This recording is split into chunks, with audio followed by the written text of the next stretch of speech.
How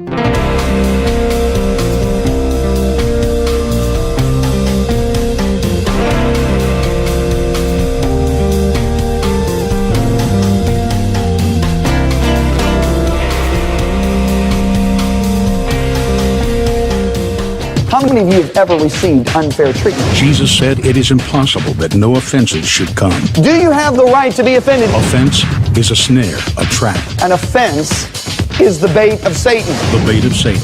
John Bevere's best-selling book has changed lives all over the world. God's word, His promise, will always come to pass as long as you don't get offended. And now, John Bevere Ministries presents The Bait of Satan Curriculum, a 12-part series designed to free you from the snare of offense. What you do with the offense will determine your future. Colossenses capítulo 3 e também Mateus 18. Vamos começar em Colossenses 3 e então vamos imediatamente para Mateus capítulo 18. Em Colossenses 3 eu quero ler os versículos 12 e 13, por favor. Portanto, como os eleitos de Deus, santo e amado, revistam-se de tenras misericórdias, bondade, humildade, mansidão e paciência. Verso 13, suportando uns aos outros e perdoando uns aos outros. Se qualquer um tem uma queixa contra o outro, assim como Cristo os perdoou, vocês também devem fazer. Podem fazer ou devem fazer? Devem fazer, não é uma sugestão, é uma ordem perdoarmos uns aos outros. Pelo resto dessas lições, eu quero focar no assunto do perdão e como ele é importante. Então, quantos aqui já ouviram alguém fazer a seguinte declaração sobre o perdão? Mas você não sabe o que eles fizeram comigo? Quantos já ouviram? Todo mundo já ouviu. Agora, quantos já disseram isso? Não levante a mão. Você não sabe o que eles disseram sobre mim. Você não sabe o que eles fizeram comigo. Sabe o que eu digo a uma pessoa que diz isso? Não, você não sabe o que você fez a Jesus. Uma pessoa que não consegue perdoar é uma pessoa que ou esqueceu ou nunca percebeu do que foi perdoada. Deixa eu mostrar isso a vocês. Vá para Mateus 18. Em Mateus 18 eu quero ler no versículo 21. Então Pedro veio a Jesus e disse: Senhor, quantas vezes meu irmão pecará contra mim e eu perdoarei? Até 7 vezes? Ei, olhe para mim, por favor. Pedro acha que ele está sendo magnânimo aqui, ok? Estão comigo? Você tem que entender, esses caras, o que eles constantemente faziam? Falamos nessas lições. Eles constantemente discutiam sobre quem era o maior, certo? Estão comigo? Agora, Pedro já tinha 2 pontos à frente de todos, certo? Porque ele já tinha andado sobre a água e Jesus já tinha dito: Bendito és tu, Simão Bar-Jonas, pois não foi carne ou sangue que te revelou. Então Pedro já estava pensando o mais alto que podia, certo? Ele já está pensando lá em cima, porque você tem que entender que esses caras viviam sob a lei e a lei dizia olho por olho e dente por dente, certo? Ou seja, você mata o meu cachorro e eu posso matar o seu cachorro pela lei. Você me dá um soco e eu te dou um soco. Estão comigo? Então Jesus está ensinando sobre esse assunto de perdão e Pedro chega e diz: tudo bem, eu agora vou bem longe, vou mais alto que eu puder. Então ele simplesmente vai abafar, ok? E ele diz: certo, Jesus, se meu irmão peca contra mim 7 vezes e eu perdoo, é suficiente, hein? E ele fica esperando Jesus dizer: você é um abençoado, Simão, certo? Ele fica esperando, certo? E ele diz: vamos lá, vou ganhar o 3º ponto. E o que Jesus diz, veja isso, verso 22. E Jesus diz a ele: eu não digo a você que até 7 vezes, mas até 70 vezes 7. São 490 vezes, e no Evangelho de Lucas ele diz por dia. Agora, para você pecar contra mim 490 vezes por dia, tem que ser um pecado a cada 3 minutos, contando que não vamos parar para dormir.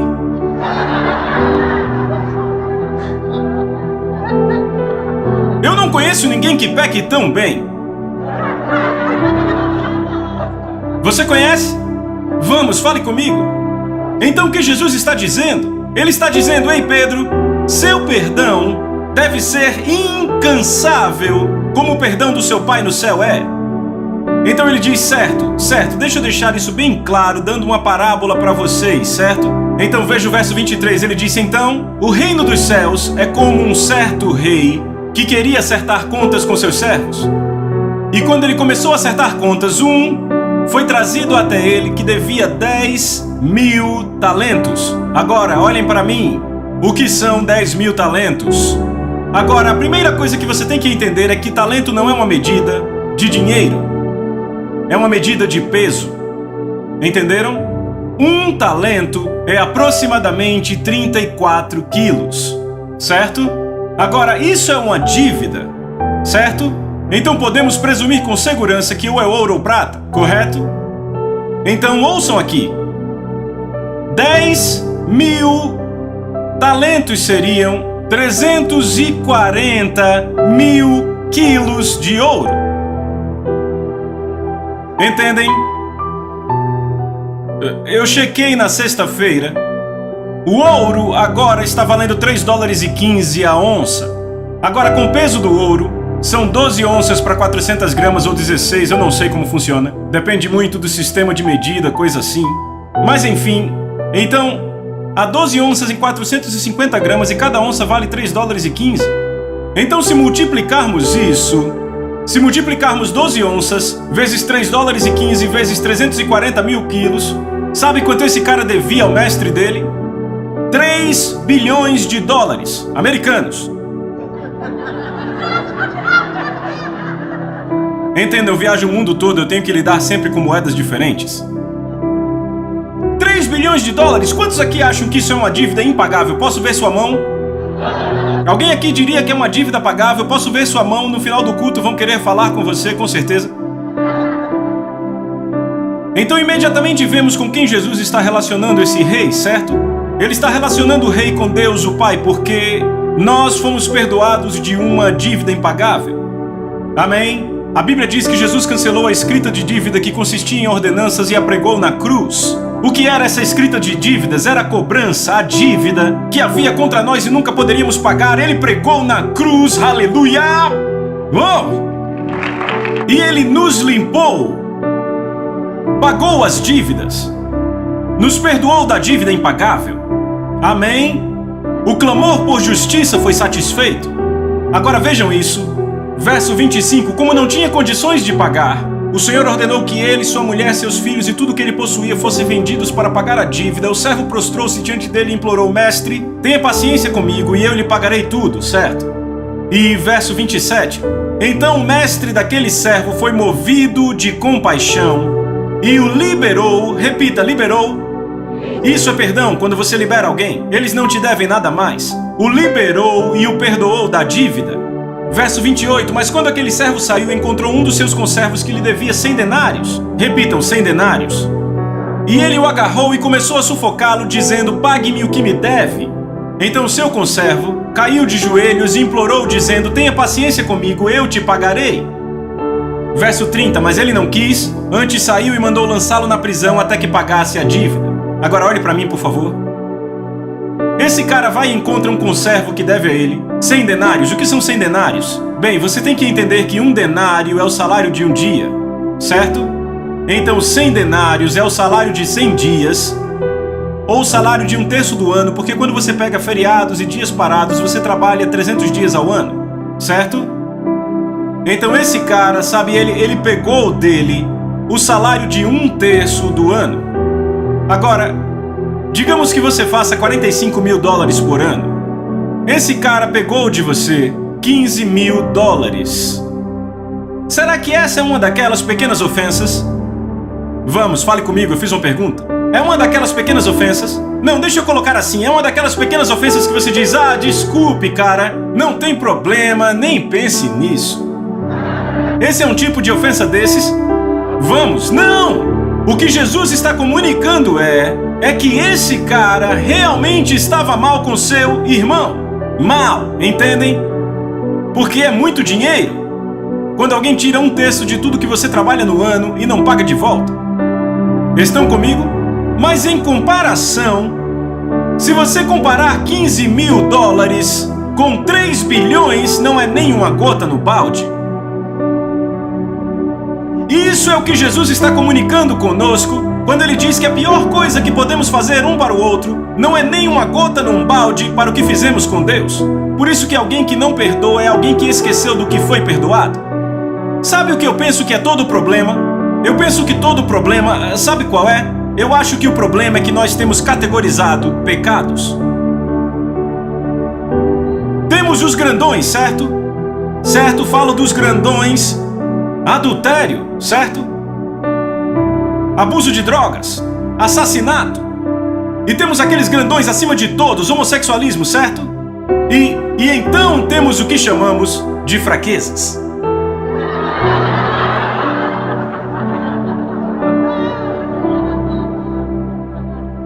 Contendas, fofoca, inveja,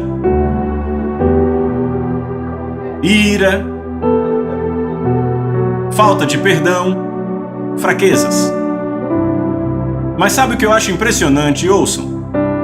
Provérbios capítulo 6 diz: essas 6 coisas Deus odeia e a 7ª é uma abominação. Sabe, é impressionante. Homossexualismo não está na lista. Adultério não está na lista. Mas sabe qual é a 7ª que Deus diz que é uma abominação? Aqueles que semeiam discórdia entre irmãos, fofoca. Trate a fofoca como trata o homossexualismo e provavelmente vai ser liberto.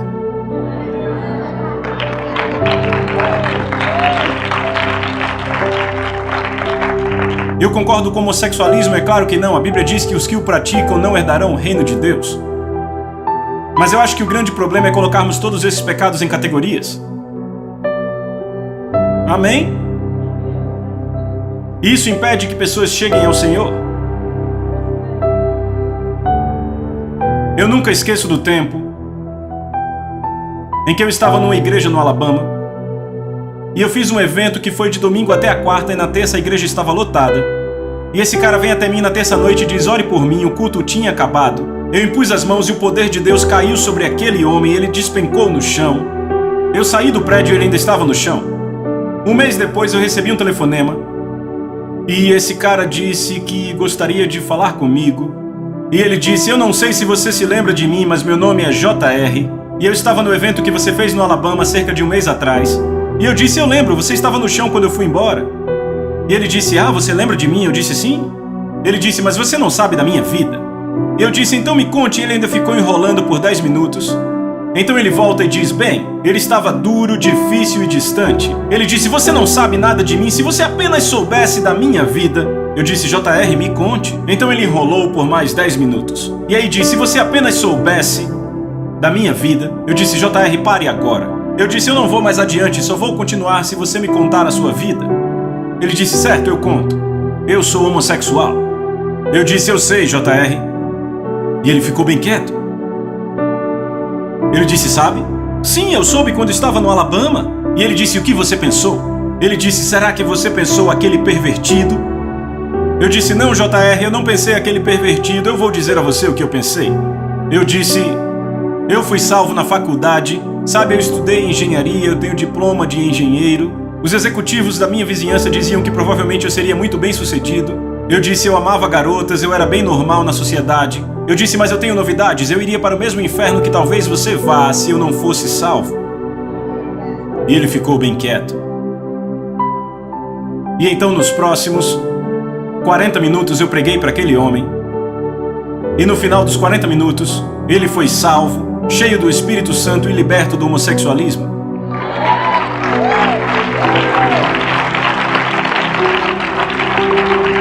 Agora sabe o que aconteceu? 5 meses depois, o pastor daquela igreja no Alabama veio para Orlando, onde eu morava na época, e jogamos golfe juntos. E o pastor, estávamos jogando golfe, e entre um buraco e outro ele disse: você lembra do cara chamado JR? Eu disse: sim, eu lembro. Eu disse: ele me ligou, falou comigo, há 5 meses atrás, ele foi salvo e liberto do homossexualismo. Ele disse: sério? Ele disse: John, ele disse: aquele cara está trazendo cada homossexual que há no Alabama para a nossa igreja e todos estão sendo salvos.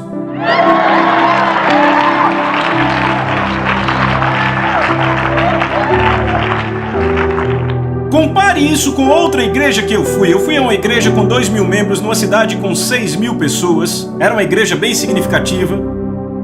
E depois do culto foi uma pregação muito dura nesse lugar, sabe? Muito dura. E depois do culto estávamos no jantar, certo? E o pastor chegou para mim e disse: estou passando por uma terrível perseguição nessa cidade. Eu disse: é? Eu disse: como assim? Qual o problema? Ele disse: os homossexuais.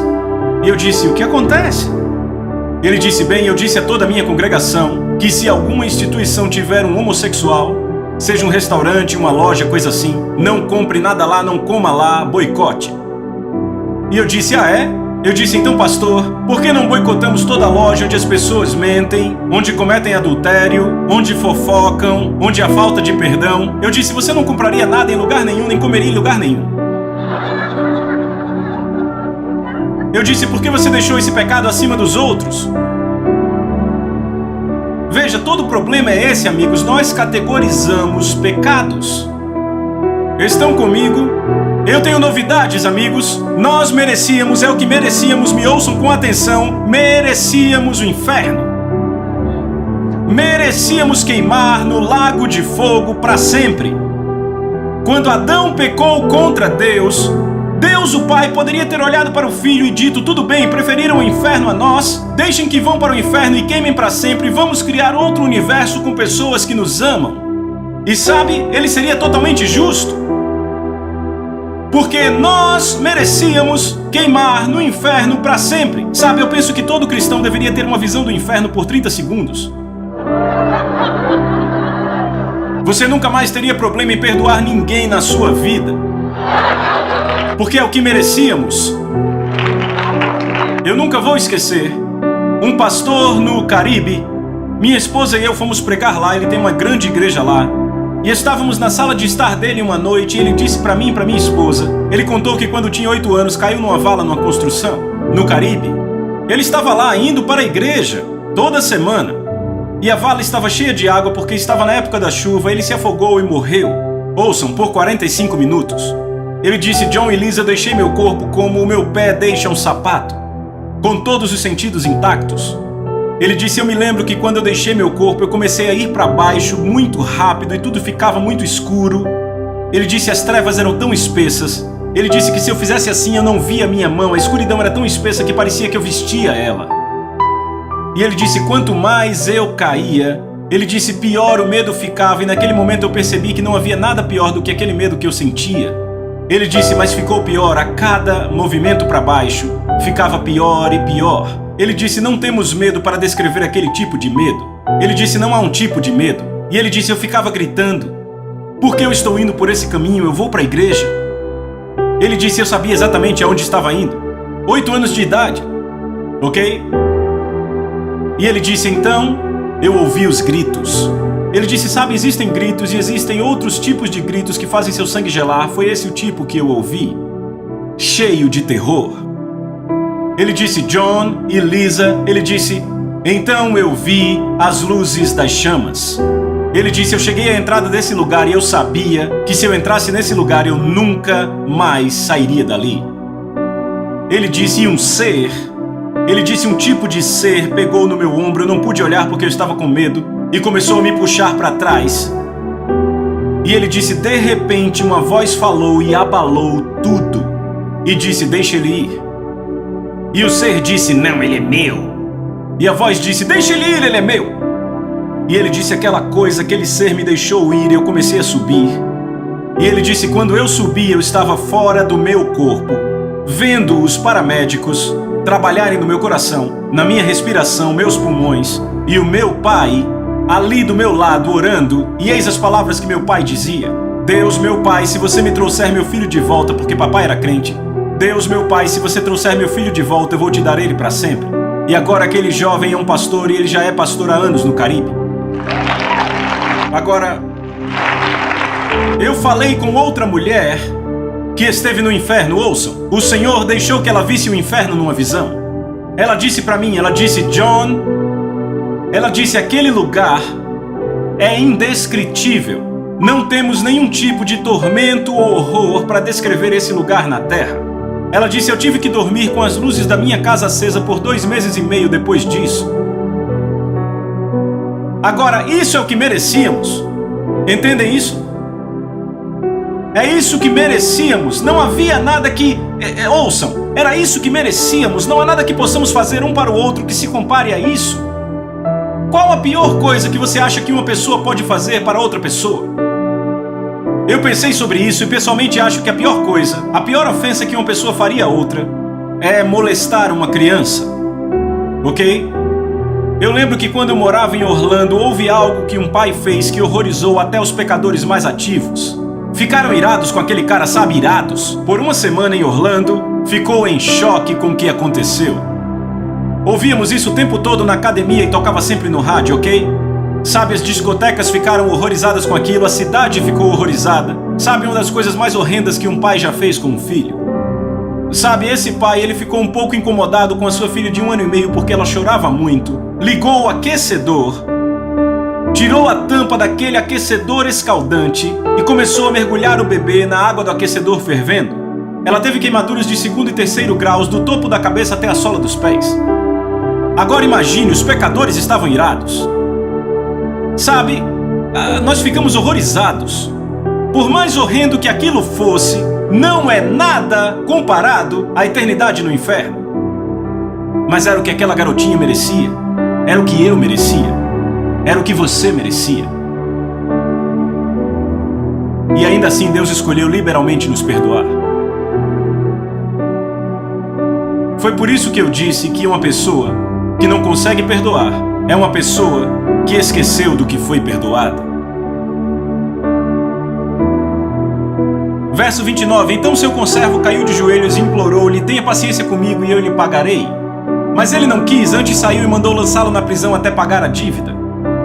Então quando os outros servos viram o que ele havia feito, ficaram muito tristes e foram contar ao mestre o que ele havia feito. Então seu mestre, depois de o havê-lo chamado, disse: seu servo mau. Note que ele não disse seu ímpio mau. Alô? Esse cara era um servo, ele já tinha sido perdoado da sua dívida impagável. Na parábola, ele é um tipo para um cristão. Note que ele diz seu servo mau, não seu ímpio mau. Repita, servo mau. Eu te perdoei de toda a dívida porque você me implorou. Verso 33, você não deveria também ter tido compaixão do seu conservo, assim como o que lemos em Efésios, que devemos perdoar assim como Deus por Cristo também nos perdoou, não é? Assim como eu tive pena de você, diga assim como. Verso 34, e o seu mestre ficou irado e o entregou aos torturadores, diga torturadores. Ei, olhe para mim, demônios. Eu vou compartilhar com vocês, nas próximas lições, meu testemunho pessoal sobre isso. Eu entrei num período de cerca de 2 anos em que eu não perdoava, ok? Eu vivia em tormento. Aqui estou eu no ministério e eu estou vivendo, ouçam, minha esposa e eu lutamos com coisas no espírito que você não acreditaria. Dia após dia, noite após noite, e sabe, depois que perdoamos, tudo se foi. Eu estou dizendo que, sabe, nós sabíamos que havia algo errado, podíamos perceber forças demoníacas vindo contra nós e ficávamos amarrando o tempo todo coisas, mas depois que perdoamos, tudo se foi. E o seu mestre ficou irado e o entregou aos torturadores, diga torturadores. E veja isso, até que ele pagasse tudo o que devia. Peraí, tudo o que devia? Ei, essa é uma dívida impagável. Agora, olhe para mim e atente às minhas palavras, porque eu vou escolhê-las com muito cuidado. O que Jesus está dizendo é que uma pessoa na igreja que se recusa a perdoar, eu não estou falando com alguém que luta nessa área, eu estou falando de alguém que diz, não, eu não vou perdoar. Entendem? Uma pessoa que se recusa a perdoar, isso vai lhe custar a salvação. Agora, quer saber por que alguns engasgam com isso? Quer saber? Porque categorizam pecados? Suponha que eu diga que é um cara aqui hoje matando pessoas. E os irmãos da igreja chegam nesse cara e dizem, irmão fulano, você não gostaria de parar de matar pessoas? Ele diz, não, eu gosto, vou continuar. Esse cara vai herdar o reino de Deus? A Bíblia diz, não vos enganeis, certo? Assassinos, adúlteros, etc. não herdarão o reino de Deus. Ouçam. Eu posso mostrar a vocês 3 vezes mais passagens no Novo Testamento sobre como uma pessoa que se recusa a perdoar não herda o reino de Deus mais que um assassino. Quer ver algumas? Evangelho de Marcos. Evangelho de Marcos, capítulo 11. Vamos para o Evangelho de Marcos. Um dos nossos capítulos favoritos sobre ter a fé de Deus. Então ele vai ao verso 25 e ele diz: quando estiver orando, se tiver alguma coisa contra qualquer um, perdoe-o.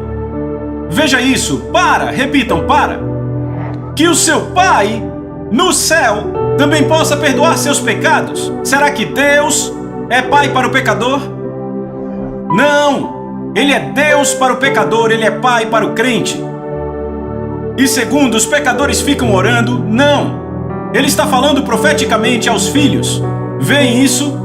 Ele diz: perdoem para que o Pai perdoe, verso 26. Mas se vocês não perdoarem, repitam, se não perdoar, também o seu Pai que está nos céus não perdoará seus pecados. Está claro? Olhem isso, agora esse é o final do seu ministério terreno. O final dos 3 anos e meio. Agora vamos para o começo, Mateus 6.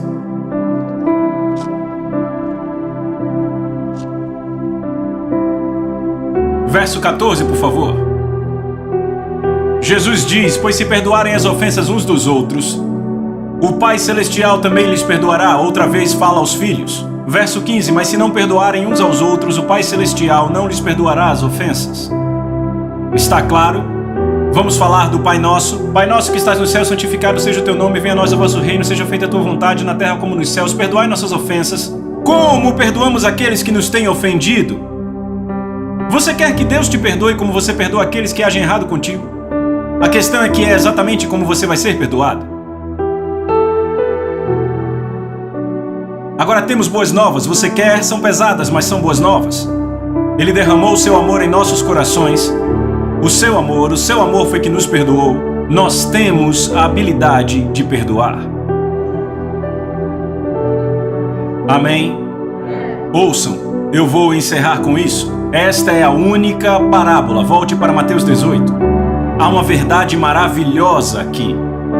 Sabia que todas as parábolas, as pessoas tinham que ir a Jesus e dizer: pode dizer o que significa? Quantos lembram disso? Mas não como essa. Essa é a única parábola nos 4 evangelhos onde ele dá a interpretação da parábola sem ninguém pedir. Porque isso era tão fora da caixinha da mentalidade deles que ele tinha que garantir que entendesse. Verso 35 é a interpretação. Assim também lhes fará meu Pai Celestial, se cada um de vocês de coração não perdoar as ofensas dos seus irmãos. Eu já mostrei muito mais passagens sobre perdão do que poderia mostrar sobre assassinato. Mas as boas novas eu digo de novo. A Bíblia diz que quando nascemos de novo, Ele derramou o seu amor em nosso coração e foi esse amor que perdoou nossa dívida impagável. Você tem em você, se for salvo, a habilidade de perdoar como Ele te perdoou.